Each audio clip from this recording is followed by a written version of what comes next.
Bom dia, boa tarde, boa noite. Hoje eu vou conversar com um imparável que se define como um professor de alma. Ele se formou em Direito, estudou Administração de Empresas e Processamento de Dados, mas optou por largar tudo e entrar no mundo dos concursos. Aí foi quando ele se tornou um defensor público e conheceu uma realidade de injustiças e miséria inimaginável, para a qual o seu trabalho iria fazer toda a diferença. E fez. E hoje ele segue advogando e dando aulas, inclusive sendo uma das mais novas parcerias aqui do Gran Cursos Online, dos mais novos professores que acaba de ingressar no Gran Cursos Jurídico. Converso com o mestre Nestor Távora. Seja muito bem-vindo, professor Nestor. Muito obrigado por estar aqui conosco hoje. Eu que agradeço, um imenso prazer, Gabriel, e espero termos aí um bate-papo super proveitoso. Bom, antes de iniciarmos aqui, quero pedir a você que assine nosso canal, ative as notificações para receber em primeira mão todos os conteúdos que lançamos por aqui. Toda quinta-feira, uma nova entrevista imparável para você. Professor Nestor, sua história com o mundo dos concursos começa em um ponto onde você estava bastante confortável, formado em Direito, quase concluindo Administração e com emprego na iniciativa privada. De onde que veio essa vontade de mudar? Pois é, assim, a história é interessante porque eu oscilei um pouco na graduação.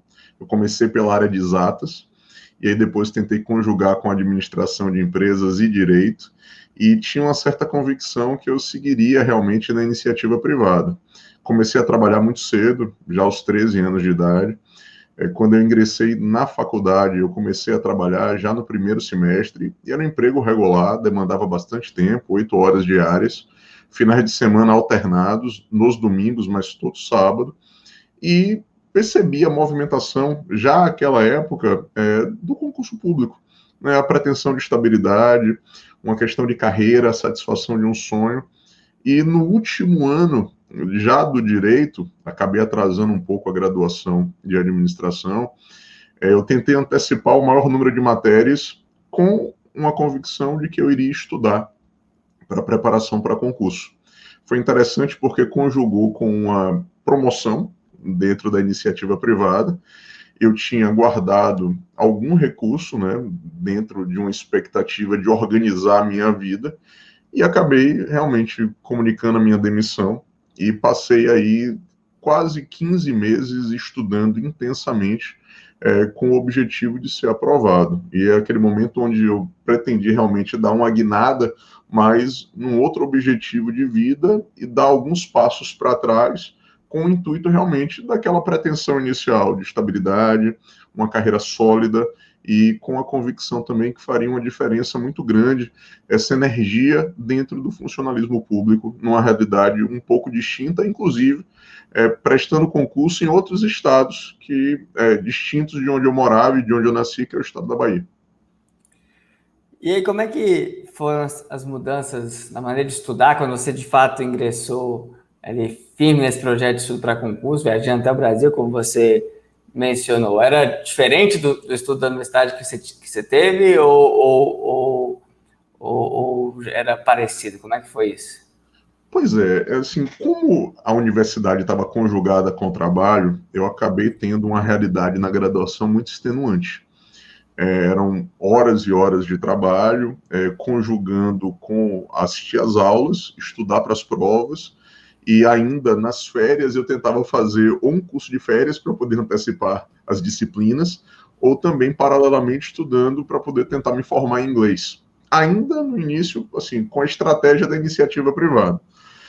Quando eu optei por estudar para concurso, eu encarei essa realidade como se fosse uma realidade de trabalho, né? Mas, talvez o concursando ele seja o grande incompreendido pela própria família. Às vezes o boicote ele mora ao lado, né? Você acaba tendo fogo amigo diário. A pessoa está dentro de casa estudando, aí os pais pedem, pô, vá ali no banco pagar uma conta, ou por favor, vá ali resolver um problema, vá ali no mercado, pegue sua irmã na escola. Só que eu estava levando isso tão a sério que realmente as minhas horas de estudo eram horas de trabalho. Quando eu estava trabalhando e sempre muito incentivado a avançar na carreira, a galgar promoção, todo mundo aplaudindo, até porque eu era muito novo. Mas a partir do momento que eu passei a estudar, as pessoas não compreendiam exatamente o que aquilo significava.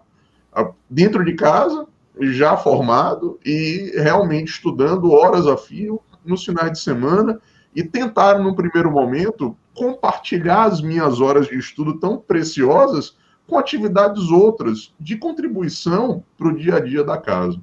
Então, eu tentei estabelecer uma disciplina muito rígida com relação a isso. Tentei também sinalizar para os meus familiares mais próximos que aquilo era uma meta e o quão era importante para mim que eles tivessem esse apoio inicial. E o apoio pode ser exatamente não fazer nada, né? Pelo menos não atrapalhar aquele que pretende estudar. E quando eles perceberam que realmente era muito séria a minha pretensão, eu passei a estudar 12 horas por dia. Isso não significa que necessariamente é a melhor estratégia, porque é primordial um estudo com qualidade, mas eu tinha muita disposição e energia, então tentava, nos momentos de exaustão, conjugar a leitura e os fichamentos que eu sempre fiz, mas a leitura também do texto da lei. Então, a hora que eu descansava, entre aspas, era ler a lei, né, e eleger os códigos e a Constituição Federal, que eram primordiais para uma leitura, e também eu descansava, entre aspas, fazendo questões de concurso. Eu tentei eleger um tempo de estudo bastante desafiador, inclusive envolvendo os sábados pela manhã e pela tarde e domingos pela manhã. Eu descansava no domingo à tarde e sempre tentava eleger uma atividade muito prazerosa, seja um cinema, seja o convívio com amigos, que era o momento de desopilar e recobrar as energias para poder começar a semana, começar a segunda-feira. Então, tentei fazer um cronograma rígido de atividades, com a dedicação extensa de carga horária. Paralelamente, imprimir os editais que eu pretendia enfrentar, e eu tinha uma convicção: eu tinha certeza que eu não podia ser magistrado. Eu nunca tive inspiração para ser juiz, nunca tive a tarimba da magistratura, nunca pensei em julgar outra pessoa. Então, isso ficou, pelo menos, como um elemento facilitador, que permitiu que eu focasse nos editais que estavam diretamente correlacionados à minha pretensão de atividade, de protagonismo, de atuação. E, a partir dali, eu imprimi o conteúdo programático do edital que eu pretendia focar, não de um futuro concurso, não tinha edital aberto. Imprimi o edital do último concurso. E colei, eu me lembro como hoje, Gabriel, eu colei no guarda-roupa do meu quarto. E, a partir do momento que eu estudava e vencia um assunto, eu ia lá e sublinhava. E aquilo me dava a sensação de que eu avançava na matéria, de que eu conseguia cumprir em algum momento do dia algumas atividades. Porque também é um elemento muito surpreendente quando você avança nos estudos, mas você se perde nele. Você não tem a sensação de que está avançando na matéria. Então, essa pretensão de organização, ela me ajudou muito para poder organizar o meu cronograma, para selecionar os dias, intercalar as matérias. Tem gente que gosta de estudar uma matéria e exauri-la. Eu não consigo fazer isso. Então, eu elegia 15 dias para estudar 2 disciplinas. E eu fiz as conjugações. Talvez as óbvias. Administrativo e constitucional, penal e processo penal, civil e processo civil. Então, 15 dias para administrativo e constitucional. E avançando na leitura, fazendo meus fichamentos, e cumprindo sempre a rotina ao final do dia de ticar aquilo que eu já tinha estudado. 15 dias depois, parava onde estava nessas disciplinas, passava para 2 outras, penal e processo penal. 15 dias depois, civil e processo civil. Até que, com esses ciclos, eu cumpria o edital das disciplinas estruturantes. E aí passava para as disciplinas, entre aspas, e com todo respeito, mas que eu elegi como acessórias em termos de peso na prova que eu pretendia enfrentar. E aí, com isso, eu cumpri um primeiro momento que foi exaurir o edital. Ora, isso me deu uma sensação de segurança. Eu estava com o meu caderno, com os fichamentos que eu fiz, um caderno, não digo perfeito, mas bastante avançado, e em algum momento eu passei a ler os meus fichamentos, e aquilo me deu uma tarimba e uma segurança para poder fazer prova dissertativa e prova oral, que eu realmente não pensei que eu teria, porque esse ineditismo está muito verde no momento do enfrentamento de uma banca, acomete a todos. Eu fui fazer provas onde eu conversava com pessoas que já tinham passado por essa mesma experiência, E eu dizia, mas Nestor, quem disse que eu tive tranquilidade na véspera da prova? Alguns me confidenciaram que sequer conseguiram dormir. E eu comecei a perceber que aquelas pessoas que eu elegia como pessoas extremamente diferenciadas, preparadíssimas, que inclusive tinham passado em primeiro lugar em concursos dificílimos, como magistratura federal, tiveram as mesmas inquietações. E aí eu percebi que é efetivamente um caminho a cumprir com muita organização e dedicação, e, naturalmente, alguma inspiração e proteção lá de cima, independentemente da religião que a gente professa. Então, foi mais ou menos essa minha realidade aí, quase que diária, e numa dedicação muito extenuante. E foi aí, já dando um spoiler, que eu comecei a dar aula. Assim, eu elegi um momento para começar a dar aula como uma forma de desopilar e pensar em alguma coisa que pudesse conviver com a minha preparação enquanto eu não fosse chamado em um concurso. Então foi interessante, foi mais uma válvula de escape. Legal. E quanto tempo durou essa rotina até vir a vitória ali, pelo menos na área dos concursos? Pois é, foram 14 meses sem férias, sem feriado. Eu tive até um episódio interessante que chegaram a comemorar um aniversário meu sem que eu fosse. Eu comuniquei que eu não compareceria no meu aniversário, porque eu estava estudando. Não acreditaram, fizeram a festa e eu não fui. Não recomendo assim essa visão xiita, talibã, radical, né, de dedicação, mas eu também passei por uma Copa do Mundo, não assisti os Jogos do Brasil. Me lembro que assisti um que passou de madrugada, salvo engano, foi Brasil e Inglaterra, e que ali eu tinha estudado até mais tarde, estava com pouco sono e resolvi assistir um jogo da seleção.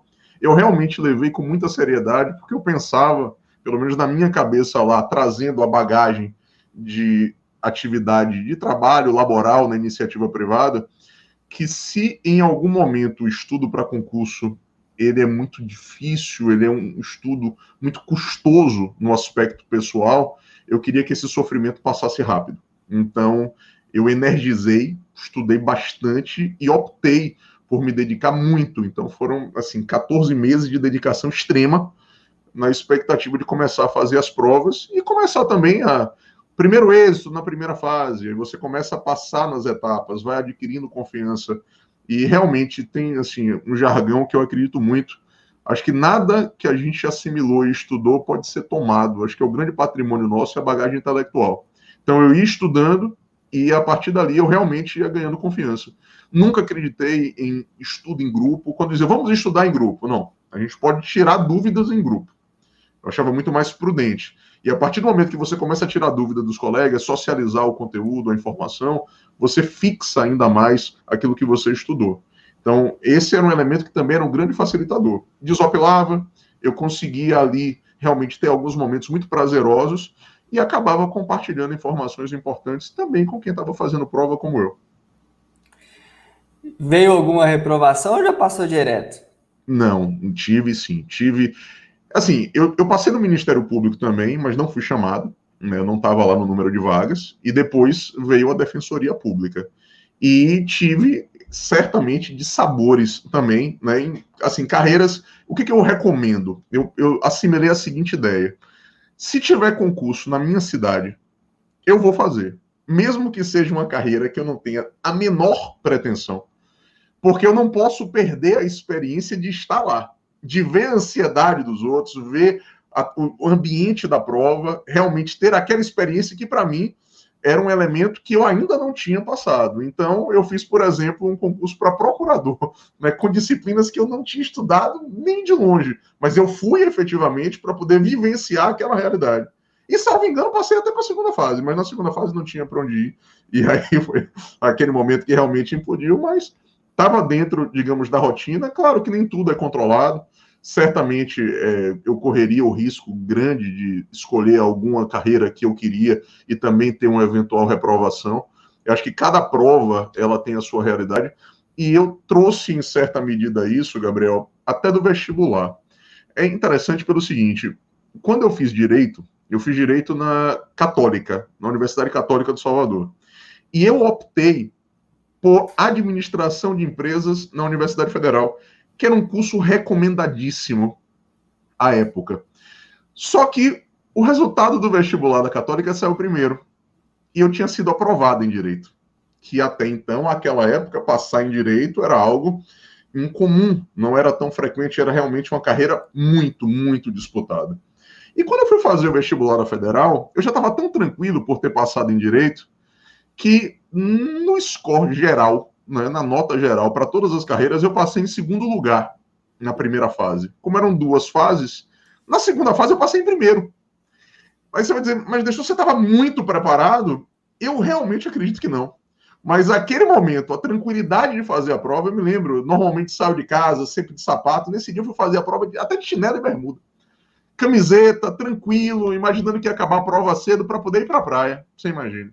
E fiz uma prova realmente com uma presença de espírito muito boa e passei em primeiro lugar no vestibular da Universidade Federal, em segundo lugar no ranking geral e em primeiro lugar na carreira que eu escolhi. Então a época foi muito expressiva, eu me lembro que saiu na Veja, né, saiu no jornal, na época realmente os cursos davam muita ênfase aos alunos de destaque, e aquilo me marcou muito como experiência. Eu não me via mais preparado do que muitos colegas que antes, até nos simulados, eram assim muito melhores do que eu. Mas no momento da prova, realmente assim, o treino é treino, mas o jogo é jogo. E no dia da prova, eu realmente me destaquei. E outras provas tantas que eu realmente não fiz tão bem também, o que é natural, né? O jogo da vida, essa preparação é muito contínua. A realidade de prova, se você realmente perceber que cada prova tem o seu momento e muito do que é cobrado acaba dentro de um contexto maior, que não necessariamente você é o grande protagonista, às vezes é uma certa arrogância, né? Tudo é culpa minha, né? Pro bem e pro mal. Ora, não sejamos tão arrogantes assim, tem outras variáveis aí que você não domina e que podem levar a uma excelente prova, uma média prova, às vezes uma prova ruim, e isso não necessariamente tira o seu crédito. Mas pelo menos serve de consolo aqui saber que o doutrinador Nestor Tábara foi reprovado em algumas provas, né? O pessoal Com aqui certeza. Com acontece. certeza. Então. Professor, como é que foi a ligação comunicando para você que estava na sua vez de tomar posse como defensor público? Pois é, esse dia foi interessante porque nós celebramos à época um evento em Salvador e fomos convidados para poder participar de um evento onde haveria arrecadação de alimentos para um orfanato. Alguns professores se reuniram, era um evento para a OAB, me lembro como hoje. Então, assim, tinha um salão com 600 pessoas, doaram muitos alimentos, tinha mais de 1 tonelada de alimentos. E eu me prontifiquei a levar os alimentos para o orfanato. Peguei uma caminhonete emprestada, carregamos tudo, e eu fui sozinho para o orfanato levar, imagine, né? A época eu franzino, para poder descarregar junto com as crianças, meu Deus, assim, os alimentos deixamos lá já à noite, num bairro muito pobre aqui em Salvador. Quando eu estou estacionando o carro na volta para casa, quando eu bato na porta, minha mãe abre e pergunta: olha, ligaram de Alagoas da Defensoria Pública para perguntar se você tem interesse em tomar posse. Você imagine, né, se eu tinha interesse. Meu Deus do céu, era o que eu mais queria receber aquela ligação. Então foi assim uma data interessante, né? Acho que uma coincidência de astros aí, e naquele momento me marcou muito. Porque o que mais me marcou no dia da minha posse foi exatamente esse encontro com as crianças, algo interessantíssimo e que coincidiu para que naquele mesmo dia eu fosse convocado para poder sinalizar se eu queria assumir a Defensoria Pública do Estado de Alagoas e com muito orgulho assumir aquela função tão gratificante. Como é que foi a experiência dos anos que você passou na Defensoria? Foi muito interessante porque, Gabriel, eu trabalhei no sertão de Alagoas. Eu sou baiano, mas morei e me criei em Salvador. Tive experiência de morar em outros estados, em Minas Gerais, em São Paulo, mas no sertão alagoano, realmente eu me deparei na Defensoria Pública com a pobreza endêmica. Eu tive a experiência de celebrar acordo de alimentos de R$ 5 por mês, é isso mesmo, não eram R$ 6, eram R$ 5 por mês para poder alimentar uma criança e o pai ainda não pagar. Então era aquela situação onde a pessoa precisava e não tinha quem pedir, porque o vizinho do lado também não tinha nada a oferecer. Então tive a experiência de visitar casa de assistidos, mulheres com 5, 6 filhos, onde só tinha uma cama na casa, não tinha uma cadeira, não tinha uma mesa, chão batido, chão de barro, infiltração, uma realidade muito pobre de pessoas que realmente precisavam do Estado como esteio de sobrevivência diária, porque não se sabia o que ia se comer amanhã. Então, aquilo me marcou muito. né, porque a pobreza no Brasil ela é vista e visitada, mas em algumas cidades, o sujeito que está realmente numa situação de fome, ele tem a quem pedir, ele vai para o sinal e, bem ou mal, mesmo com um índice de indignidade, as pessoas doam, as pessoas colaboram. Mas quando você está numa região onde você não tem a quem pedir, é literalmente desesperador. E isso a Defensoria Pública me mostrou de uma maneira muito rasgada, e eu percebi quanto era importante o papel do defensor público. Então foi realmente assim uma experiência de vida que eu recomendo a muitos, o direito de gabinete, esse direito encastelado, de aplausos, de terno, de vestidos. Ora, é um direito, às vezes, totalmente desconectado de uma realidade de base de um país muito pobre e que precisa muito de um funcionalismo público engajado, porque ainda tem muita coisa a ser feita. Você pode compartilhar conosco um caso marcante, além desse do acordo de R$ 5, que até hoje te emociona como defensor público? Olha, talvez, assim, é interessante, eu sempre fui da área penal, né? Então sempre lecionei direito processual penal e direito penal, mas os casos que mais me marcaram foram de ordem civil, né? As ações de reconhecimento de paternidade, aquele cenário onde você tem o reconhecimento da paternidade por alguém que não teve o menor contato com o pai, situações de abandono extremo, as tragédias familiares que se avolumam no Brasil. Eu falava isso hoje também numa aula, em comunidades que eu atendi, onde da bisavó ao bisneto não se tinha sequer certidão de nascimento. Pessoas que são verdadeiramente indigentes e invisíveis sociais. Então, é uma realidade muito frequente. As situações de prisão que se eternizam, pessoas que são esquecidas, literalmente, no sistema prisional. Então, a gente precisa inaugurar o direito ao não esquecimento, para que as pessoas não sejam esquecidas no cárcere, esquecidas pelo Estado, e que, com o mínimo de defesa efetiva, a situação seria absolutamente outra. E receber esse egresso também é algo sempre que me marcou muito. Pessoas que saem do sistema prisional ou saem de uma situação de persecução penal e estão verdadeiramente marcadas pelo Estado. Essa invisibilidade social incomoda tanto quanto a marca, às vezes indelével, que é deixada para aquele que já foi investigado ou processado e que hoje, numa consulta no Google, você tem essa informação com facilidade. São pessoas que não vão conseguir ser reinseridas socialmente. Se você vai hoje, com todo respeito a todas as profissões, mas dirigir Uber, vão pedir uma certidão de antecedência. E se tiver qualquer prenotação, você não consegue se reinserir na sociedade.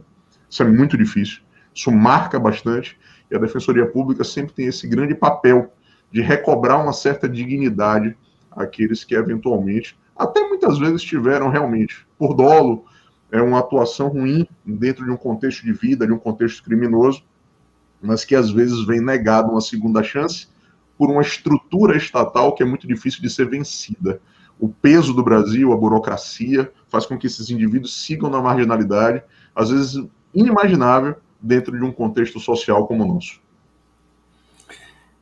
A gente estava conversando aqui antes de iniciar a entrevista que você decidiu depois sair da defensoria, né? Que foi um trabalho muito gratificante, que te marcou muito, mas por razão de um contexto até mesmo geográfico, um contexto de vida pessoal, decidiu mudar os rumos da sua carreira. Como é que foi esse período?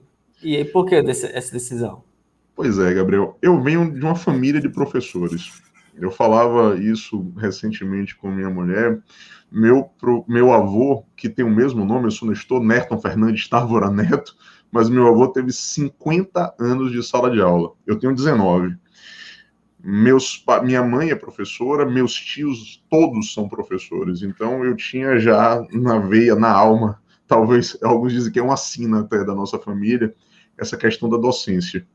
E àquela época eu continuei estudando, então também é algo que eu recomendo muito no pós-concurso, uma pós-graduação, sempre essencial, depois um mestrado, então eu continuei estudando e ingressei no mestrado. Depois da pós-graduação, emendei o mestrado na Universidade Federal, e aí comecei a ter que equilibrar muitas demandas, da aula, defensoria pública e mestrado, fora que eu continuava com residência em Salvador e também em Alagoas. Então, essa distância acabou fazendo com que eu fizesse uma opção muito difícil, e à época eu acabei exonerando, exatamente com o intuito de seguir a docência, e acabei também atuando na iniciativa privada, como coordenador de curso preparatório, como diretor de algumas instituições de ensino, não só em Minas, como também em São Paulo, de faculdade, de institutos de pós-graduação, de preparatórios para concurso dos mais variados, o que me deu uma experiência de vida maravilhosa. Conheci profissionais assim que ainda hoje me inspiram bastante e que realmente marcaram muito a minha vida e que talvez lá, como defensor público, eu não tivesse tido essa rica oportunidade também de vivenciar esse outro lado, não só da administração profissional do ensino, da popularização do ensino jurídico, eu tive a oportunidade de vivenciar lá atrás ainda com o saudoso professor Luiz Flávio Gomes, e realmente isso foi muito gratificante para mim, acho que numa experiência de vida que eu particularmente não abro mão, e se me perguntasse se eu faria de novo, acho que eu teria feito da mesma maneira. Professor Nestor, você que hoje é um exemplo de sucesso, uma referência de sucesso aqui para nós, autor, professor, advogado, renomado, qual conselho você daria para quem está nos acompanhando hoje e enfrenta um momento difícil, que acaba sendo potencializado também, ou até mesmo foi causado por esse evento histórico que nos assola, né, que é a pandemia, que também dificulta a realização de provas, de concursos, então a gente enfrenta um cenário de muitas suspensões, de muita incerteza e de muitos sonhos sendo testados. Qual o seu conselho para que essa pessoa siga em frente, seja imparável, como você foi ao longo da sua trajetória? Pois é, olhar para a dificuldade nos permite repensar algumas escolhas que nós efetivamente fazemos. Esse momento de dificuldade revela que normalmente o brasileiro, diante da crise, ele tende a energizar ainda mais o estudo, a dedicação e a atuação acadêmica. Nós tivemos algumas crises nos últimos anos e que, para mim, foram muito marcantes. Suspensão de concurso público, pelo menos 3 presidentes, ex-presidentes, já anunciaram em algum momento, jogando banho de água fria em muita gente que vinha se preparando e tendo o concurso público não só como uma pretensão de estabilidade, mas principalmente como realização de um sonho de vida. E essas pessoas, diante daquele momento inicial de crise, que conseguiram olhar num horizonte a médio prazo, se organizaram, reconstruíram a estratégia, direcionaram o seu cronograma, a sua pretensão, a energia e o quanto de dedicação estaria ali empregada naquele contexto de realização do sonho. Realmente, você usou uma expressão que eu acho que é irretocável. A gente está testando ali as nossas pretensões. Acho que nós estamos passando por um grande teste. É um grande desafio hoje. Claro que seria muito melhor que esse teste tão cruel não tivesse sido apresentado assim top-down por uma situação pandêmica que exige uma reacomodação de interesses, de estratégia, de dedicação de todos nós, mas talvez aqui seja um momento de uma rearrumação desse tempo que nos foi concedido para poder os concursos que foram postergados, alguns editais que então esperávamos que fossem publicados e não foram ainda. Nós teremos certamente um contingenciamento de vagas bastante expressivo, até porque as aposentadorias continuam no funcionalismo público, talvez ainda com um grau mais acelerado, e fatalmente esse caminho a ser percorrido com uma dedicação e com principalmente eleição de objetivos e de metas, talvez permita que a gente realmente tente, saindo desse contexto agora de crise, visualizar um horizonte bastante sereno, bastante plausível em termos daquilo que a gente quer atingir. Acho que atingiu todos nós, né? Os professores, eu tinha realmente inúmeros planos para o 2021. Aliás, desde 2020, é interessante, Gabriel, a gente ia inaugurar uma sede do escritório, entre aspas, uma filial em Goiânia. Já tinha data marcada para inauguração, era maio do ano passado, vamos fazer um ano aqui que esse sonho nosso foi bypassado. A sede nova aqui de Salvador, a mesma coisa, em virtude da pandemia, a obra, etc., eu estou envolto numa situação, eu falei, meu Deus, parece que congelaram a nossa pretensão de implementar alguns projetos que estavam marcados para o ano passado, a gente reacomodou para 2021 e talvez alguns fiquem para 2022. Isso permitiu também que a gente repensasse algumas prioridades, trouxéssemos aquilo que é efetivamente plausível para agora, e certamente vamos manter aí o ímpeto de realização. É o que a gente vai fazer, e acredito que realmente teremos aí, para o segundo semestre, para o ano que vem, certamente um cenário muito melhor, um cenário muito mais propício a que a gente consiga concretizar o que a gente deseja. Recentemente eu escrevi um artigo que fala sobre nem tudo ser o que parece, né? E talvez as pessoas olhem assim para esse momento de vagas represadas, de incerteza, e como apenas um momento desolador. Claro, tem muita dificuldade, tem infelizmente muitas vidas perdidas que são inestimáveis.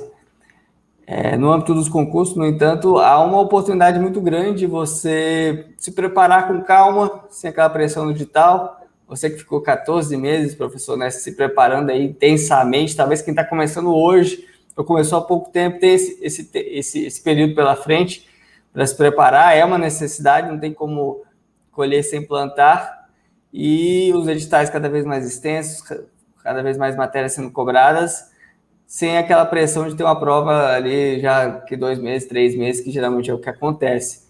Então, enquanto alguns talvez enxerguem apenas esse lado da dificuldade da suspensão, outros estão vendo o invisível ali, que é o quanto esse momento pode ser um momento de plantio, né?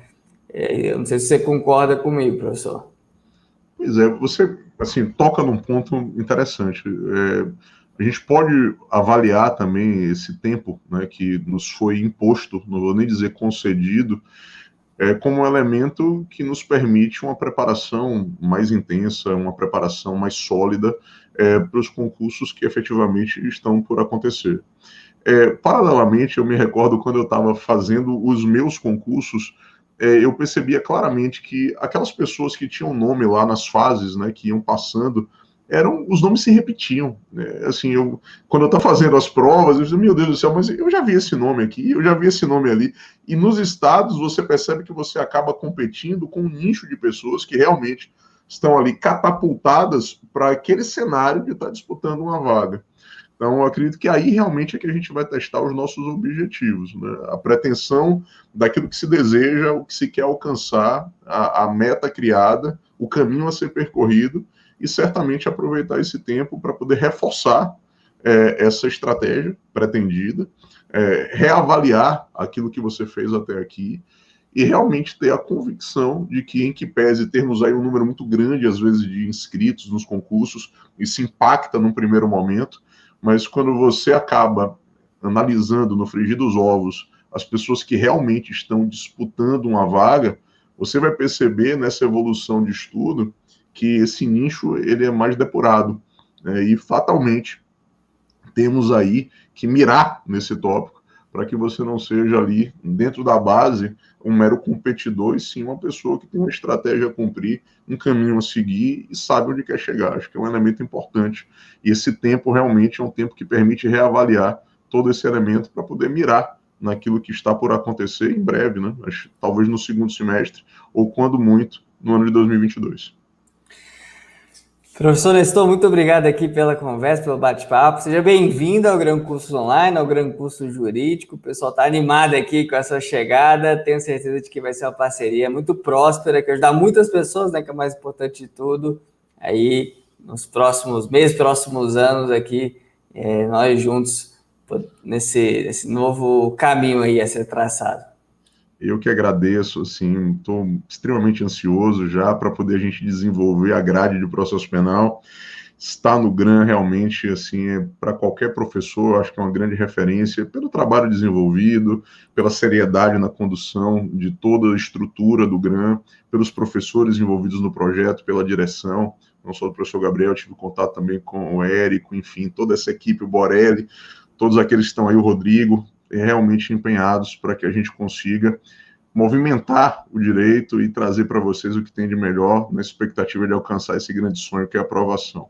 Contem comigo sempre para o que precisar e realmente estou aqui dedicado integralmente aí e pronto para poder abraçar o processo penal nesse ano e no próximo, se Deus quiser. Muito obrigado a você que nos acompanha hoje. Deixe seu like, deixe seu comentário, ative as notificações no sininho para receber em primeira mão todas as entrevistas. Quinta-feira, hein? Lembrete, quinta-feira, toda quinta-feira, às 19 horas, uma nova entrevista por aqui. Até a próxima, fique com Deus, até mais.